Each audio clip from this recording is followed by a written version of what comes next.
सुप्रभात। आज हम सभी हिंदी के क्लास में हिंदी व्याकरण फर्स्ट टर्म अध्याय 12 काल पढ़ेंगे। क्रिया के जिस रूप से कार्य के होने के समय का ज्ञान हो उसे काल कहते हैं।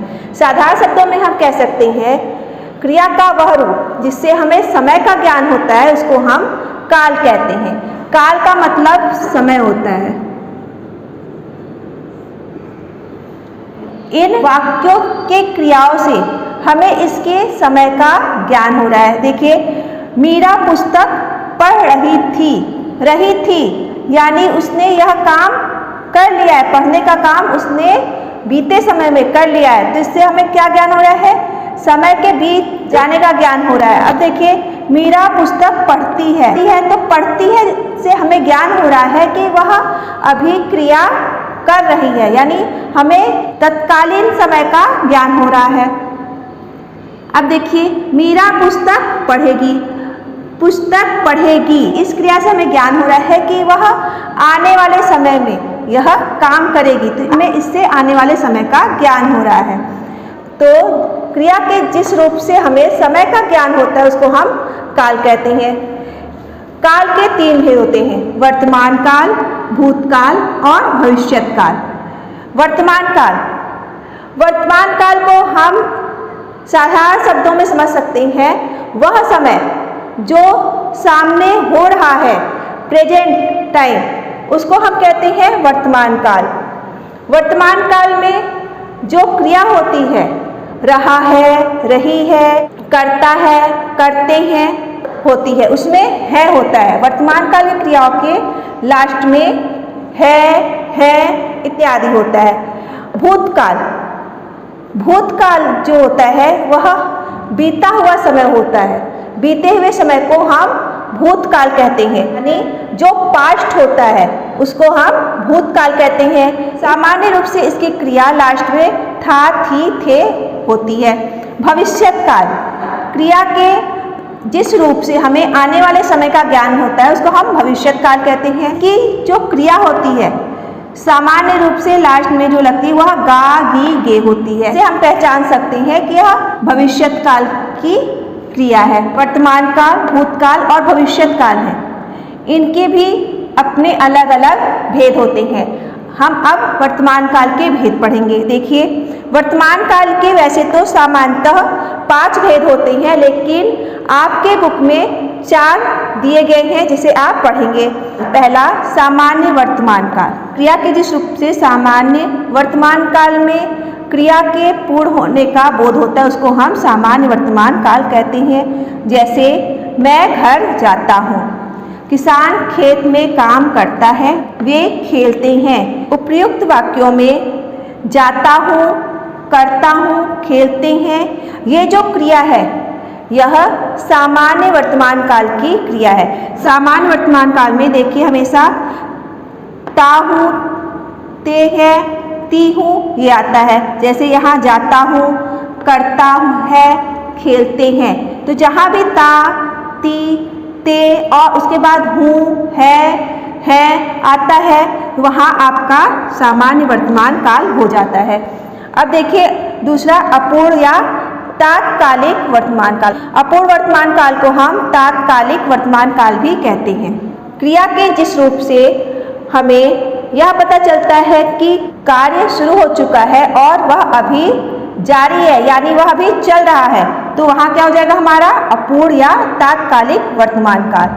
देखिए, मैं घर जा रहा हूँ, किसान हल चला रहा है, वे खेल रहे हैं, यानी कार्य शुरू हो गया है लेकिन अभी यह खत्म नहीं हुआ, यह अभी चल रहा है।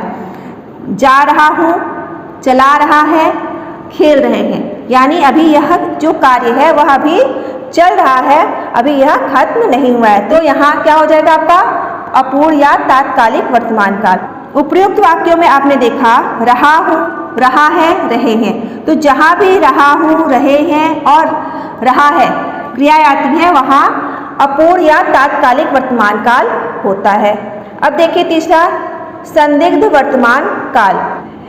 क्रिया के जिस रूप से हमें यह पता चलता है कि यह वर्तमान काल में कार्य शुरू तो हो चुका है लेकिन इसके होने में संदेह होता है, तो वहाँ क्या होता है हमारा संदिग्ध वर्तमान काल। संदिग्ध मीन्स ही होता है संदेह, यानी जहाँ संदेह हो वहाँ क्या हो जाएगा संदिग्ध वर्तमान काल, यानी वर्तमान काल का समय हो और संदेह हो तो वहाँ हो जाएगा संदिग्ध वर्तमान काल। तो देखिए, वे अभी आते ही होंगे, बालक सोता होगा वह पढ़ता होगा, यानी वर्तमान काल में क्रिया तो शुरू हो चुकी है लेकिन इसमें संदेह है कि यह क्रिया हो रही है या नहीं हो रही है। तो क्रिया के जारी रहने में जब संदेह होता है वर्तमान काल में तो वहाँ हो जाता है हमारा संदिग्ध वर्तमान काल। देखिए, उपयुक्त वाक्यों में आते ही होंगे, बालक सोता होगा वह पढ़ता होगा, तो आते ही होंगे, सोता होगा और पढ़ता होगा, इन क्रियाओं से हमें पता चल रहा है कि यह संदिग्ध वर्तमान काल है। तो जहाँ भी जब ता ती ते के बाद होगा, होंगे आएगा तो वहाँ क्या हो जाएगा आपका संदिग्ध वर्तमान काल। फिर आता है आपका पूर्ण वर्तमान काल। क्रिया के जिस रूप से हमें यह पता चलता है कि यह क्रिया अभी अभी वर्तमान काल में पूरी हुई है तो वहाँ हो जाता है हमारा पूर्ण वर्तमान काल। देखिए, जैसे शौर्य निबंध लिख चुका होगा, वह आया है, पत्र भेजा गया है, यानी इसमें देखिए लिख चुका होगा, आया है, भेजा गया है, यानी अभी अभी क्रिया समाप्त हुई है।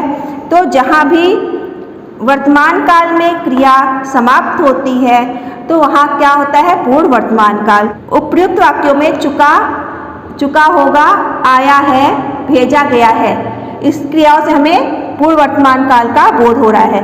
तो जहाँ भी आपका चुका होगा, आया है, गया है, खाया है, खेले हैं, ये शब्द आते हैं वहाँ आपका पूर्ण वर्तमान काल हो जाता है। अब हम सभी भूतकाल के भेद पढ़ेंगे। देखिए, हमने भूतकाल बताया था क्रिया का वह रूप जो बीते हुए समय को बताता है, यानी कार्य बीते हुए समय में हो चुका रहता है तो उसको हम भूतकाल कहते हैं। इसकी साधारण पहचान इसके वाक्य के जो लास्ट में क्रिया होती है उसमें था, थी, थे होता है। देखिए, भूतकाल के भेद, भूतकाल के 6 भेद होते हैं। सामान्य भूतकाल, अपूर्ण भूतकाल, पूर्व भूतकाल, आसन्न भूतकाल, संदिग्ध भूतकाल और हेतुमत भूतकाल।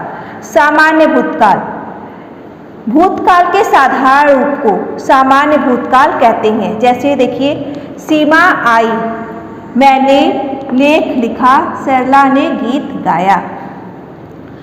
तो उपयुक्त वाक्यों में देखिए, आई, लेख लिखा, गीत गाया, ये भूतकाल की क्रिया है। तो जहाँ भी आपका भूतकाल में क्रिया का साधारण रूप पता चलता है तो वहाँ हो जाता है हमारा सामान्य भूतकाल। अब देखिए, अपूर्ण भूतकाल, क्रिया के जिस रूप से हमें यह पता चलता है कि क्रिया भूतकाल में बीते हुए समय में शुरू हो चुकी है लेकिन अभी वह पूर्ण नहीं हुई है तो वहाँ हो जाता है हमारा अपूर्ण भूतकाल। जैसे, सिंह गुफा में सो रहा था, वे नाटक देख रहे थे, हम गा रहे थे। तो देखिए, इसमें सो रहा था, देख रहे थे, गा रहे थे। तो इससे पता चल रहा है कि क्रिया तो शुरू हो चुकी है भूतकाल में लेकिन अभी वह पूर्ण नहीं हुई है। तो जहाँ भी क्रिया भूतकाल में शुरू हो जाती है लेकिन वह पूर्ण नहीं होती वहाँ हो जाता है हमारा पूर्ण भूतकाल। तो जहाँ भी आपके वाक्य के लास्ट में जो क्रिया है उसमें रहा था, रहे थे आता है, आपका अपूर्ण भूतकाल हो जाता है। थर्ड, पूर्ण भूतकाल, क्रिया के जिस रूप से हमें पता चलता है कि कार्य बीते हुए समय में पूरा हो चुका है तो वहाँ हमारा पूर्ण भूतकाल होता है। देखिए, 10 बज चुके थे, हमने गीत गाए थे, मोती घर जा चुका था। उपयुक्त वाक्यों में देखिए, चुके थे, गाए थे, जा चुका था, यानी यह भूतकाल में क्रिया पूर्ण हो चुकी है। इन वाक्यों से हमें पता चल रहा है कि यह क्रिया भूतकाल में पूर्ण हो चुकी है तो यहाँ हो जाएगा हमारा पूर्ण भूतकाल। वाक्य के लास्ट में चुके थे, चुका था, गाए थे, गाया था आता है तो वहाँ हो जाता है हमारा पूर्ण भूतकाल, आसन्न भूतकाल। क्रिया के जिस रूप से हमें यह पता चलता है कि कार्य अभी अभी भूतकाल में पूर्ण हुआ है या कार्य के तुरंत समाप्त होने का बोध होता है, तो वहाँ हो जाता है हमारा आसन्न भूतकाल। जैसे उसने काम कर लिया है, हिरन वन में भाग गया है, उसने लेख लिख लिया है। इन वाक्यों से हमें पता चल रहा है कि यह कार्य अभी अभी पूर्ण हुआ है। क्रिया के जिस रूप से हमें यह पता चलता है कि कार्य अभी अभी पूर्ण हुआ है, तो वहाँ हमारा आसन्न भूतकाल हो जाता है।